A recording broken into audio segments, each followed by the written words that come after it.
My name is John Hodgson, and I am a spiritual director, proudly affiliated with the Ignatius House in Atlanta. Today's passage from Acts presents a compelling picture of the early Christian community's unity and generosity. Luke describes a group of believers who were, in his words, one in heart and mind, sharing everything they had without claiming possessions as their own. This depiction can stir up questions and concerns about our own approach to possessions and generosity. We might wonder if this passage is demanding that we relinquish all our belongings, or if our efforts to provide for our families are somehow contrary to this ideal.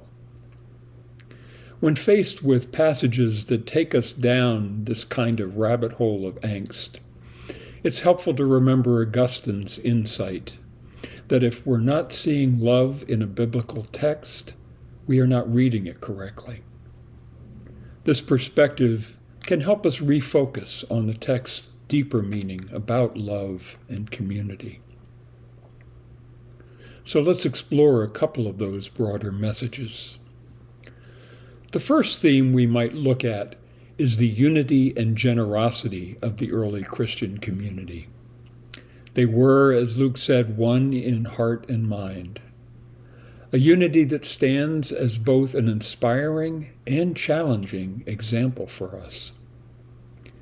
In a world often marked by division, their collective purpose and shared spirit demonstrate the power of coming together for a common cause. Their example encourages us to consider how we can foster similar unity and support in our own communities. Secondly, the passage calls us to reflect on our own attitudes toward possessions and generosity.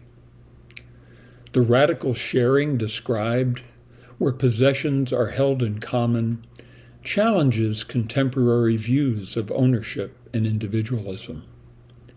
It invites us to examine how we might adopt a spirit of communal support and mutual care, considering how our own generosity can reflect the values of the early church.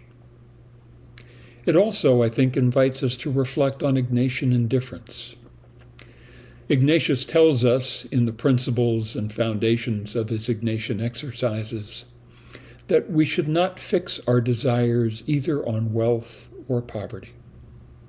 We can ask ourselves how Ignatius would invite us to think about this passage in light of his words. Finally, the passage highlights the role of the apostles.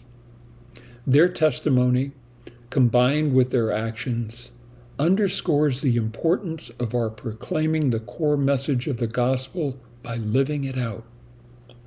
The story of Joseph, called Barnabas, who sold a field and donated the proceeds, exemplifies how individual acts of kindness and generosity can inspire and uplift an entire community.